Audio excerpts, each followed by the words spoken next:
3 hours before proposing to another woman, Korean Mafia boss Ryu Hyun-soo discovered that his black ex-wife was back in Seoul, raising the twin sons he never knew existed. Serena was no longer Mom, in another country. Are those strawberries for She us? was here Yes, in they a are. yellow head wrap, We'll have them carrying after school. grocery bags, walking 2 boys to school in the same city where he had spent a decade building an empire and telling himself she had chosen to leave. The worst part was not the photograph. The worst part was that when he walked back through the glass doors of his own engagement party and looked across the room, the man who had handed him the divorce papers 10 years ago, the man who had told him Serena chose to leave, the man who was currently laughing with his future father-in-law and refilling his own champagne glass, looked up and met his eyes. And in that single look, Ryu Hyun-soo understood that the most dangerous man in the room had never been him. His chief of staff was named Baek Sung-jin. 61 years old, silver-haired, the kind of man who ironed his pocket square before funerals and remembered the birthday of every person who had ever been useful to him. He had served Hyun-soo's father before he served Hyun-soo. He had stood in this same penthouse the night the old man died, put his hand on a 19-year-old boy's shoulder and said, "You are the empire now." Hyun-soo had believed him, had trusted him with everything, with codes, with contracts, with the kind of quiet authority that does not appear on any organizational chart but moves the entire machine. He had trusted him with Serena. Hyun-soo set his champagne glass down on the nearest surface without looking at it. He crossed the room at the pace of a man who is not rushing, because he does not need to. 40 guests moved out of his path without being asked. That was the particular quality of his presence. Rooms rearranged themselves around him without instruction. He stopped beside Baek Sung-jin and leaned close enough that only the older man could hear. "Clear the room," he said. "All of it." Baek Sung-jin looked at him. His face did not move. But something behind his eyes did, something small and fast, the way a light flickers before a power cut. "Hungnim, the guests." I said all of it. The party was cleared in 11 minutes. Hyun-soo's future bride, Cho Ji-yeon, paused at the door with her coat half on and looked back at him. She was intelligent enough to read the room and composed enough not to ask questions in public. She left without a word. Her father, Chairman Cho, left less gracefully, his smile thinning at the edges. He was a man accustomed to being the most powerful person in any room he entered. He had never quite adjusted to the fact that in rooms containing Ryu Hyun-soo, that was never true. When the last guest was gone and the catering staff had been ushered out, the penthouse was very quiet. The city sat beyond the floor-to-ceiling glass, patient and indifferent, 42 floors below.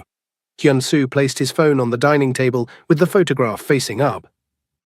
Baek Sung-jin looked at it for a long moment. Then he clasped his hands behind his back and said nothing. "Where did this come from?" Hyun-soo said. "A routine security sweep. Itaewon District. My assistant filed it to the wrong folder. I received it by mistake." Baek Sung-jin's jaw moved slightly. Just slightly. "Those boys," Hyun-soo said. "Look at them." "Hungnim." I said, "Look at them." The older man looked. The silence that followed was the loudest thing Hyun-soo had heard in 10 years. "How long?" Hyun-soo said. A pause that lasted exactly 1 second too long. "I don't know what you mean." Hyun-soo pulled out the chair in front of him and sat down slowly, deliberately, the way he sat in rooms where he intended to stay until he had everything he came for. "You told me she chose to leave," he said. "You sat across from me in my father's study and told me Serena signed the papers willingly, packed her things and went home to the United States. You told me she did not want to be contacted, that she had asked specifically that I respect her decision." Baek Sung-jin said nothing. "She is back in Seoul," Hyun-soo said, "with my sons. Sons I never knew existed." The word sons landed in the room like something physical. Baek Sung-jin exhaled slowly through his nose. When he spoke, his voice was the voice of a man who had decided, in real time, how much of the truth was survivable. "Your father made a decision. I carried it out. That is all I will say tonight." Hyun-soo nodded once, the small, precise nod of a man filing information in a place where it will not be forgotten. "Go home," he said. "Do not speak to anyone tonight. Do not make any calls. Do not move any files. Tomorrow morning you will come to my office at 8 and tell me everything. Every name, every instruction, every transfer, every person involved. If I discover you spent tonight moving pieces, I will not be the reasonable man I am being right now. Baek Sung. Jin bowed, the bow of a man who understood the precise nature of the mercy he had just been extended. He left. Hyun-soo sat alone in the empty penthouse. The catering staff had left food on the long table, champagne still in glasses, a centerpiece of white peonies that Ji-yeon's mother had personally selected. He looked at the photograph again. The boys were identical in height, walking slightly ahead of Serena, the way boys that age walk when they are trying to appear independent while staying close enough to be safe. One had his hands in his pockets. The other was saying something that had made Serena turn her head and almost smile. Almost. That almost was what broke something open in his chest. He remembered that expression. The way she held a smile back when something caught her off guard, the way she would look sideways at him in the middle of a serious conversation, and he would know she was fighting it. He had not thought about that expression in years. He had not allowed himself to. He walked to his private study and opened the archive he had not touched since his father's death. It took 40 minutes to find what he was looking for. A sealed file folder behind a false panel that his father's personal attorney had told him contained only old property deeds. It did not contain property deeds. It contained a bank transfer receipt. 300 million won. Dated 10 years ago, 2 weeks before Serena disappeared. Recipient, a private relocation firm registered in Busan. Service description, one word, resolved. It contained a surveillance photograph of Serena leaving what appeared to be a hospital, one hand on the doorframe, one hand on her stomach, her face doing something Hyun-soo could not look at directly. And it contained a letter in his father's handwriting. 4 sentences. The foreign woman carries a complication the family cannot absorb. She has been handled with discretion. She will not return. This matter is closed as of today and will not be discussed again by anyone in this house. Hyun-soo read it 3 times. Then he folded it exactly along its original crease and placed it back in the envelope. His father had been dead for 2 years. There was nothing to be done with anger that belonged to a dead man. So he set it aside with the discipline of someone who had learned that unfocused rage is the most expensive thing a powerful man can afford. He searched for 10 minutes through channels his organization used for locating persons of interest. Serena Nwosu, back in Seoul, currently of the Itaewon district. The search returned an address in 4 minutes. A small apartment building on a residential street. 2 registered occupants listed as minors under her household. A lease signed 8 months ago. She had come back, and she had built something real and quiet and entirely without his name attached to any part of it. He did not go to the address that night. Arriving unannounced at the home of a woman who had been forcibly removed from everything she knew, who had spent a decade rebuilding herself without him, would be the kind of move that closed doors permanently. He had spent 10 years being the man who acted first and considered consequences later. He understood now, sitting in his empty penthouse with his engagement party's leftovers going cold on the table, that version of himself was precisely the reason he was sitting here alone. He would not go tonight, but he would find a way to reach her, and when he did, he would let her set every single term. He owed her at least that. It took 9 days and 4 ignored messages before Serena responded. The first 3 he sent through a neutral intermediary, simply asking for 15 minutes at a time and place of Serena's choosing. The intermediary reported back each time with the same single word. Declined. The 4th message he sent himself from his personal number with no introduction and no appeal to their history. I found the file my father kept. I know what was done. I am not asking you to forgive anything. I am asking for the chance to say that to your face because you deserve to hear it from me directly and not through anyone else. Whatever you decide after that, I will respect completely. Serena did not reply for 2 days. Then she sent 4 words. Tuesday, 11 a.m., laundromat. She included an address and nothing else. He arrived 5 minutes early. She was already there, loading a machine. She did not look up when he walked in. She let him stand there for a full minute before she turned around, leaned against the machine with her arms crossed, and looked at him the way a person looks at a structural problem they have already calculated and are simply waiting to confirm. She was exactly as he remembered and entirely different. 10 years had settled into her the way they settle into people who have carried real weight. There was nothing soft about her stillness. It was the stillness of someone who had decided long ago that she would not be moved by things that had not earned the right to move her. "You have until this cycle finishes," she said. 18 minutes. She pulled a folded piece of paper from her jacket pocket and held it out. He took it. It was written on the back of a school schedule. She had chosen the most ordinary piece of paper in her life to set the terms of the most extraordinary conversation. He read it. 1. No contact with the boys until I say so. Not a look held too long. Not an accidental meeting. Nothing. 2. Any investigation you are running, I want full written records. Not summaries. Everything. 3. The engagement is withdrawn this week. I do not need to know how. That is your problem to solve.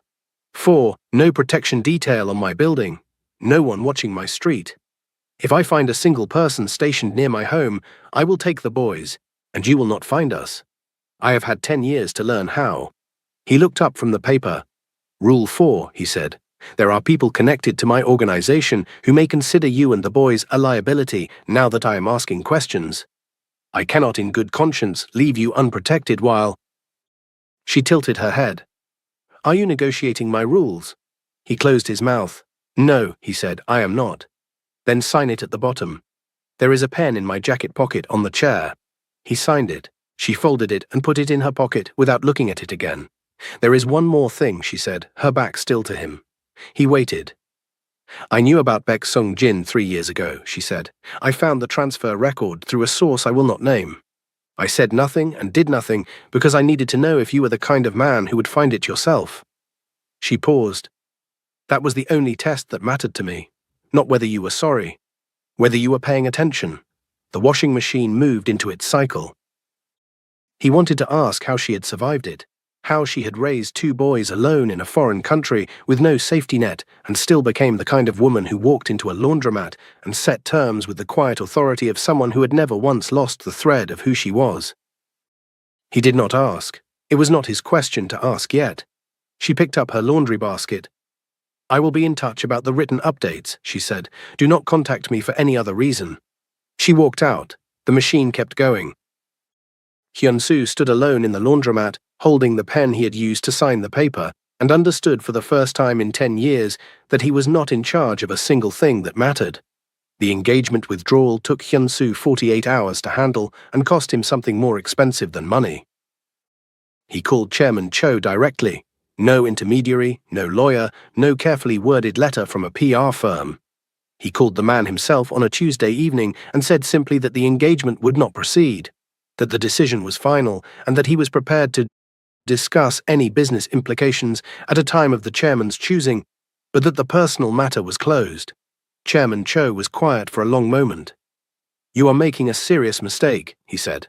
I have made several, Hyun-soo said. I am trying to make fewer of them going forward. The call ended.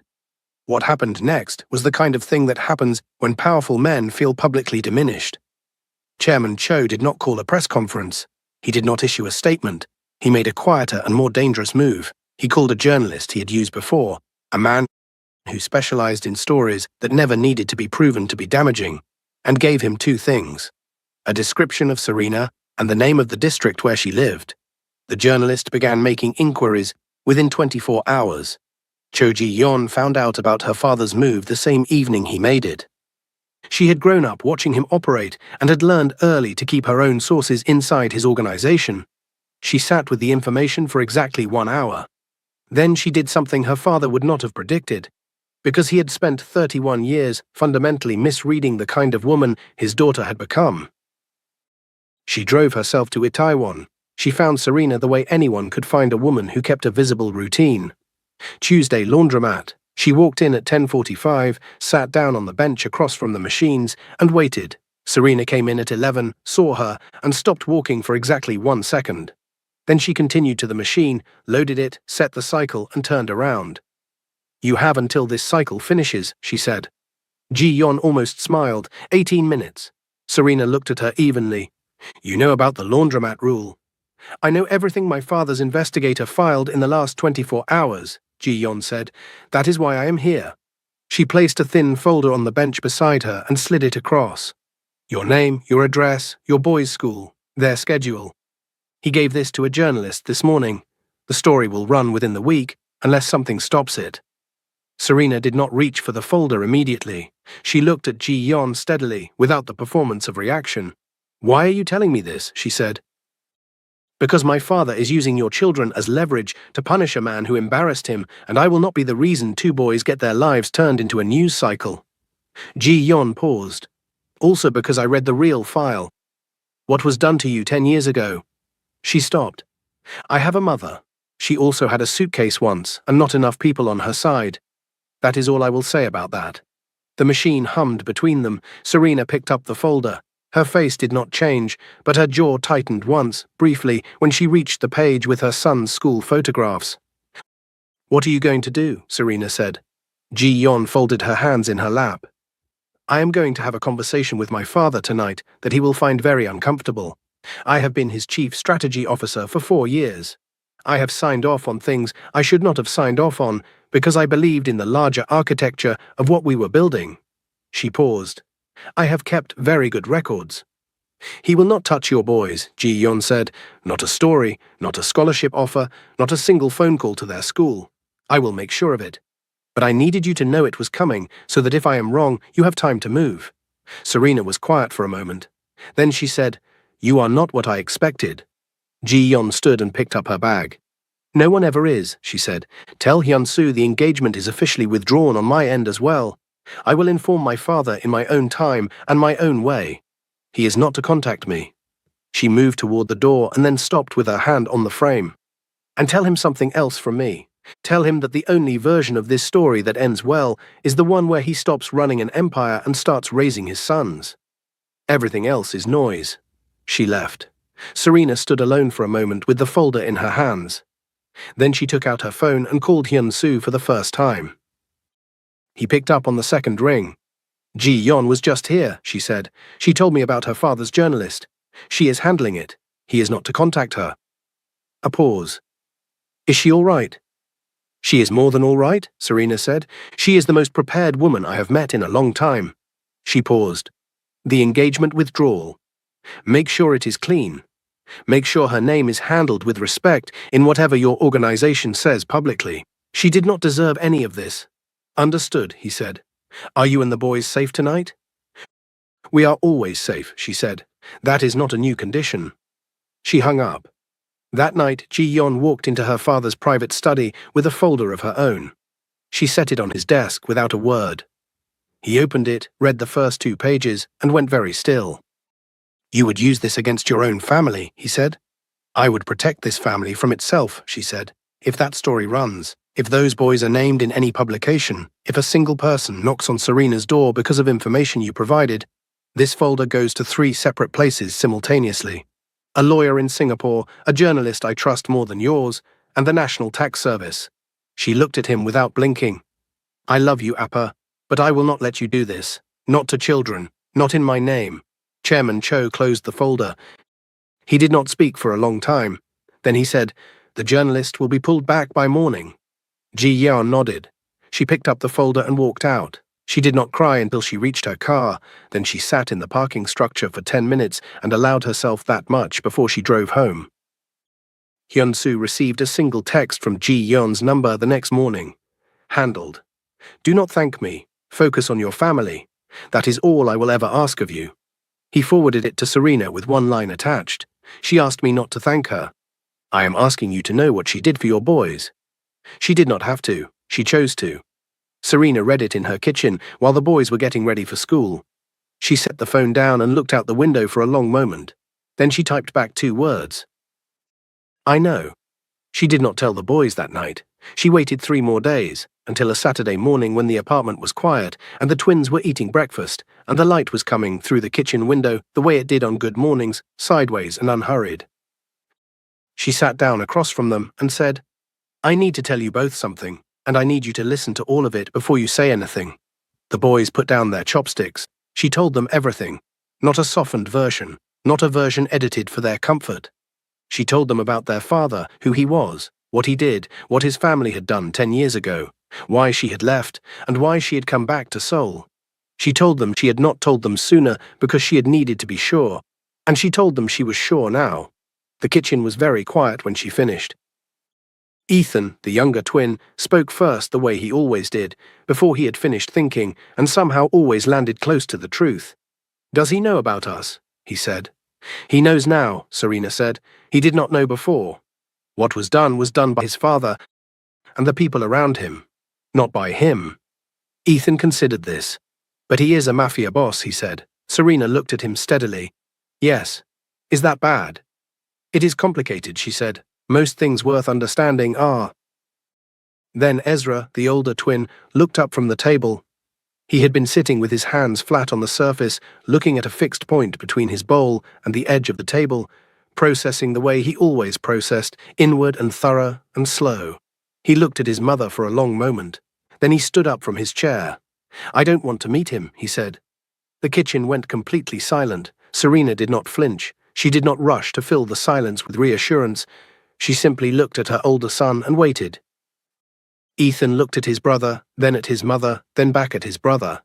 Ezra's voice was steady, but there was something tight underneath it, the particular tightness of a boy who has spent years being the man of a household and has just been told that position was never supposed to be his. "He left," Ezra said. "He left, and you raised us alone and worked 14-hour shifts, and we moved 3 times, and you never once complained. And now, because he found a photograph, he wants to walk into our lives, and I am supposed to what? Be grateful." Serena said nothing for a moment. Then she said, "No, you are not supposed to be anything. That is not how this works." Ezra looked at her. "I am not asking you to forgive him," she said. "I am not asking you to welcome him. I am telling you the truth because you are old enough for it, and because I promised you both the day you were born that I would never lie to you. What you do with that truth is yours to decide, not mine, not his." Ezra sat back down. He did not say anything else, but the tightness in his jaw did not leave. Ethan reached across the table and quietly took a piece of egg from his brother's bowl. Ezra did not stop him. They sat like that for a long moment, side by side, the way they had always faced things. "What happens now?" Ethan said. "Now we finish breakfast," Serena said, "and we take the time we need. Nobody is rushing anything." They finished breakfast. Hyun-soo sent his weekly update that afternoon, as he always did. 1 paragraph, investigation progress, no emotion, no appeal. Serena replied with her usual single word, received. She did not tell him what Ezra had said. That was not his information to carry yet. The days that followed were quiet in the apartment, but not easy. Ezra did his homework, went to school, came home, ate dinner. He was not cold to his mother. He was not dramatic. He simply went about his life with the focused self-containment of someone who had made a private decision and was not ready to revisit it. Ethan watched his brother the way he always watched people, sideways and patient, waiting. On the 4th evening, Ethan found Ezra sitting at the kitchen table after dinner, not doing anything, just sitting with his hands around a cup of barley tea that had gone cold. Ethan sat down across from him. "You are still thinking about it," Ethan said. "I am always thinking about it," Ezra said. Ethan was quiet for a moment. Then he said, "Do you remember when we were 7? And you broke Umma's phone because you dropped it, and you were so scared to tell her that you hid it for 2 days? Ezra looked at him. "What does that have to do with anything?" "You hid it because you were scared she would be disappointed in you," Ethan said. "But she wasn't. She was just sad that you didn't trust her enough to tell her." He paused. "I think maybe you are not actually angry at him. I think you are scared." Ezra did not answer immediately. "Scared of what?" he said finally. "That you will let him in," Ethan said, "and then he will leave again, and this time you will remember it." The kitchen was very still. Ezra picked up his cold tea. He did not drink it. He just held it. "That is not a reason not to try," Ethan said. "That is just a reason to be careful. And we can be careful. We are good at careful." Ezra set the cup down. He didn't say anything that night, but the next morning at breakfast he looked at his mother and said, "I want to see the investigation file, the one he has been sending you." Serena looked at him for a moment. Then she got up, retrieved her phone, and placed it on the table in front of him. He read every update from the beginning. It took him 20 minutes. He read without expression, the way he read everything, thoroughly and without performance. When he finished, he handed the phone back. "He didn't have to do any of this," Ezra said. "The investigation. He could have just shown up and expected us to accept it." "No," Serena said. "He could not have, not with me." Ezra nodded slowly. A long pause. I am not ready to call him anything, he said. Not yet. But I will meet him. Serena nodded once. That is enough. The first meeting was a Sunday afternoon in a park in Taiwan, public and open, chosen entirely by Serena. She told Hyun-soo to come alone, to leave the coat that cost more than most cars at home, and to bring nothing. He arrived in a plain dark jacket with his hands in his pockets. Ethan saw him first and grabbed Ezra's sleeve. Ezra looked up and went very still, in the way that he had gone still at the kitchen table, inward and thorough. Hyun-soo stopped a few feet away. He looked at his sons the way a man looks at something he does not trust himself to name yet, because naming it makes it real, and real things can be lost. He bowed, not a shallow bow, a full, low, genuine bow to two 10-year-old boys in weekend clothes standing in a public park. Ethan bowed back immediately and said, Ajossi, can you actually fight, or is that just what people say about you? Serena briefly closed her eyes. Hyun-soo looked at the younger boy. That is a question I will answer when you are older. Ethan seemed to find this acceptable. Ezra had not bowed yet. Hyun-soo did not prompt him. He did not look at Serena for help. He simply waited, standing in the afternoon light, giving the boy whatever time he needed. Ezra looked at him for a long moment, measuring, reading, doing the same slow, thorough calculation he applied to everything. Then he bowed. 15 degrees. Not warm, not cold. A door left slightly open rather than held shut. Hyun-soo bowed back, lower, 30 degrees without hesitation. They walked. The conversation across the next 2 hours was not dramatic. It was careful and ordinary and real. Ezra asked 3 questions he had clearly prepared in advance, direct and unembellished. Hyun-soo answered each one without deflecting. When he did not have an answer, he said so. When the answer reflected badly on himself, he gave it anyway. Ethan talked about soccer for 20 minutes with complete disregard for whether anyone was following his argument. At the end of the afternoon, Ezra stopped and looked at Hyun-soo. You can come to my debate competition, he said. It is next Saturday. You have to sit in the back. I do not want it to be about you. Hyun-soo nodded. I will sit in the back. Ezra nodded once, then he walked ahead with his brother. Serena looked at Hyun-soo briefly. Something in her face had shifted, a fraction, the way a door that has been sealed for a long time shifts when the pressure on both sides finally equalizes. She said nothing. She followed her boys. He stood in the park for a moment longer. The city moved around him the way it always had, indifferent and vast. He had stood in this city for 10 years and called it his, had put his name on buildings and his signature on agreements that moved markets. None of it had felt like this. None of it had felt like a 10-year-old boy deciding, on his own terms, to leave a door open. He went home, and for the first time in as long as he could remember, the penthouse did not feel cold. It felt like what it was, a place he happened to sleep, not yet a life. But something had shifted, and he understood that the only way to keep it shifting in the right direction was to deserve it quietly. One Saturday, one back row seat, one honest answer at a time. 4 months later, on the morning of the twins' 10th birthday, Serena called him. Come for dinner, she said. Small. Just us and 2 people I trust. Sit at the head of the table. Not as a guest, not as an old friend, as their father. That is what tonight is. He said, I will be there. He arrived with a single bag of fruit, the way a guest should, because that is what she had taught him, that showing up correctly was worth more than showing up expensively. The apartment was warm. Mrs. O from downstairs was there, the woman who had watched the boys through every long shift Serena had ever worked. Serena's sister had flown in from Atlanta and looked at Hyun-soo for a long, careful moment before she stepped aside to let him in. The cake was small. The candles were 10. The boys blew them out together the way they had every year before. Except this year, there was one more person at the table. Ethan made the first toast because Ethan always spoke before he had finished thinking and somehow always landed correctly. To Uma he said, who did everything, and to Appa. He said the word without rehearsal, without drama, the way children say true things when they have simply decided they are true. To Appa, who came back. Ezra raised his cup second. He looked at Hyun-soo directly, the way he had looked at him in the park, clear and unperformed. There was nothing rushed in it and nothing withheld. It was the look of a boy who had made a careful private decision and was now, on his own terms, making it visible. To Appa, he said, who is learning? Not who tried, not who showed up. Who is learning? Present tense, ongoing. A door left open rather than a verdict delivered. Hyun-soo raised his cup. His hands were steady. He had learned across 4 months of back row seats and written investigation updates and 18-minute laundromat rules how to hold things carefully.